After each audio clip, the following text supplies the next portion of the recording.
Hello प्यारे विद्यार्थियों, बहुत बहुत स्वागत है आप सभी लोगों का। एसएससी एमटीएस का फॉर्म 2023 का फिल हो रहा है। 21 जुलाई तक लास्ट डेट है।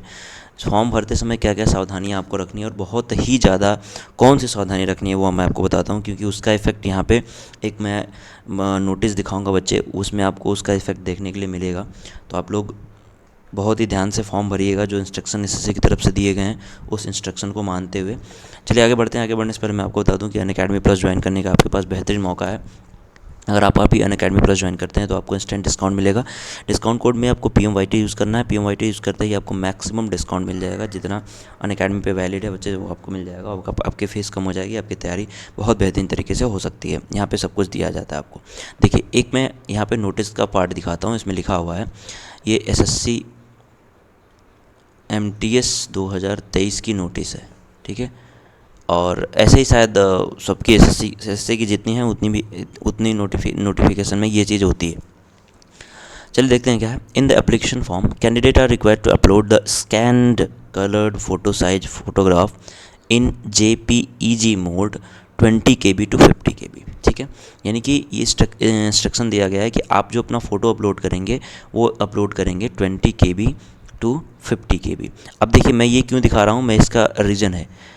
आपको लग रहा होगा कि सर ये तो नॉर्मल बात है, ये मैं हर नोटिस में देखता हूँ। बिल्कुल नहीं, ये नॉर्मल बात नहीं है। मैं आपको बताता हूँ कि इसका इफ़ेक्ट एक स्टूडेंट को किस तरह से झेलना पड़ा, किस तरह से उसकी नौकरी, उसकी जो उसके ऊपर कार्रवाई होने की तक की नौबत है वो आ चुकी है। तो आप लोग इसको ध्यान से देखिएगा।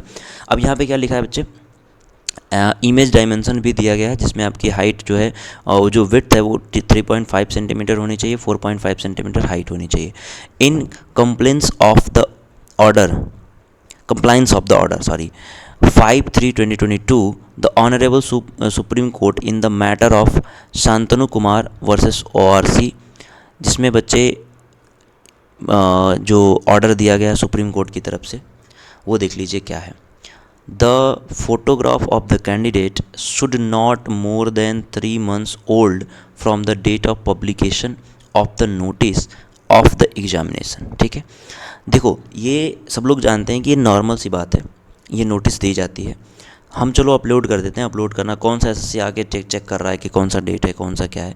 लेकिन प्यारे विद्यार्थियों, इसका इफेक्ट है, क्योंकि अगर आप 3 महीने पहले का फ़ोटो अपलोड नहीं करते हैं, लेटेस्ट फ़ोटो नहीं अपलोड करते हैं, तो आपको कई तरीके की परेशानी का सामना करना पड़ सकता है आपके सिलेक्शन के समय, ठीक है। The photograph should be without cap and, मतलब आपके फ़ोटोग्राफ जो है वो बिना चश्मे के और कैप के होने चाहिए। ये तो चीज़ें ठीक है। और यहाँ पे देखो, the frontal view of face should be clearly visible, और आपके फेस जो है वो क्लियरली विजिबल होना चाहिए। ये मैंने आपको नोटिस पढ़ा दिया। एसएससी का जो नोटिस है उसमें ये चीज़ें लिखी गई हैं। अब ये देखो, मैं आपको दिखाता हूँ ये नोटिस जो एक स्टूडेंट को भेजी गई है, वो देखना। MTS 2022 का एग्जामिनेशन इस स्टूडेंट ने दिया था, ठीक है। और ये वेबसाइट पे 18/1 को पब्लिश की गई थी। अब देखिए, यहाँ पे लिखा गया है, whereas on the comparing photograph taken during the MTS exam and upload by you in the application form, it seem that is, क्या है बच्चे, यहाँ पे देखो, आइडेंटिटी इज डाउटफुल। समझ गए? यानी जो स्टूडेंट को ये नोटिस भेजी गई है, जिस स्टूडेंट को, उन्होंने जो एग्ज़ाम के टाइम उनकी फ़ोटो ली गई थी, जब आप एग्ज़ाम देने जाते हैं तो आप वेब कैम से एक फ़ोटो आपकी ली जाती है, ठीक है। तो वो फ़ोटो जो ली गई थी और जो उन्होंने फॉर्म भरते समय, फॉर्म फिल करते समय अपलोड की थी, उन दोनों फ़ोटो में मैच नहीं हो रहा है। और ये मैच नहीं हो रहा है तो इसका लिखा गया है कि आपकी जो आइडेंटिटी है वो डाउटफुल है, ठीक है। तो आपको क्या है, आपको बुलाया गया है। तो यहाँ पे देखो क्या लिखा है, द दैट इधर you have prosecused the service of different person or person to take the part of the examination your behalf of, or you have appeared in the examination for the some other candidate which is illegal।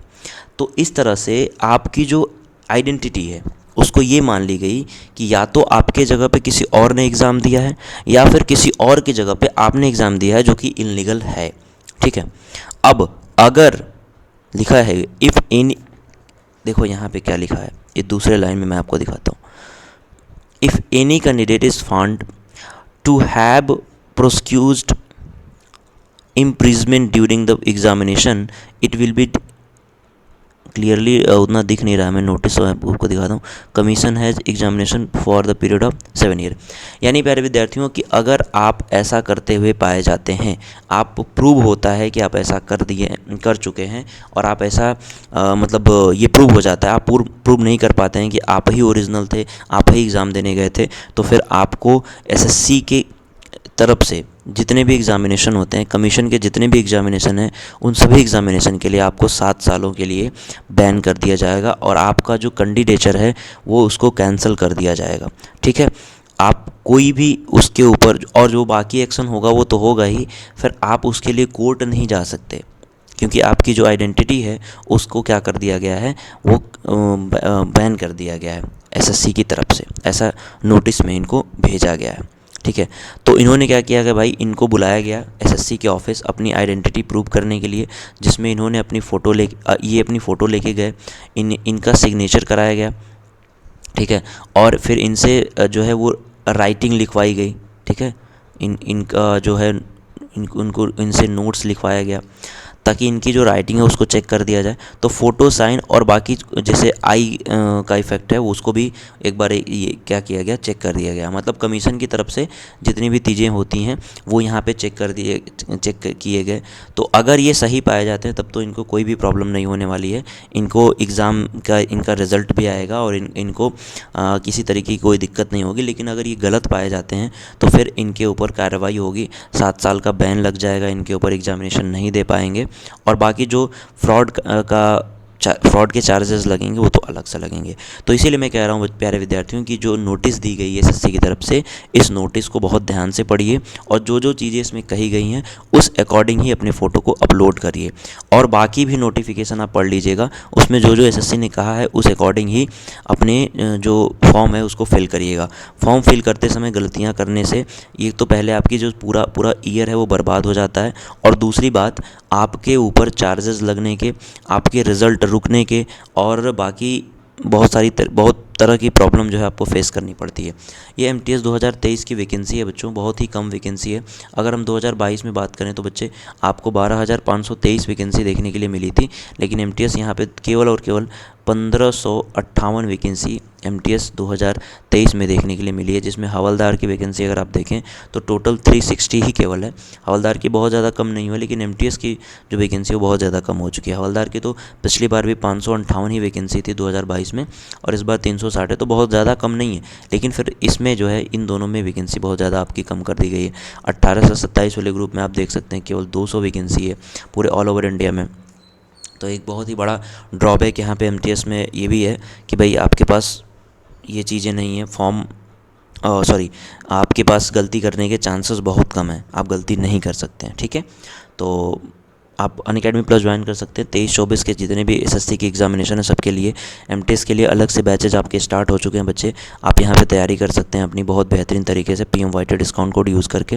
देखो ये जो code है वो SSC के अलावा सभी courses में applicable है, चाहे आप यूपीएससी की तैयारी कर रहे हैं, अगर उसका सब्सक्रिप्शन आप अनअकैडमी से लेना चाहते हैं तो वहाँ भी PMYT कोड यूज़ कर सकते हैं। ऑल इंडिया रैंकर्स बैच जो कि CGL 2024 के लिए है, इसमें आप इनरोल करके अपनी तैयारी बेहतरीन तरीके से कर सकते हैं। यहाँ पे आपको रिवीजन के लिए नोट्स प्रोवाइड हो जाएगा जो कि आपके लिए बहुत ज़्यादा हेल्पफुल है बच्चों, तो इसका उपयोग करिए और अपनी तैयारी करते रहिए। Thank you so much, bye bye.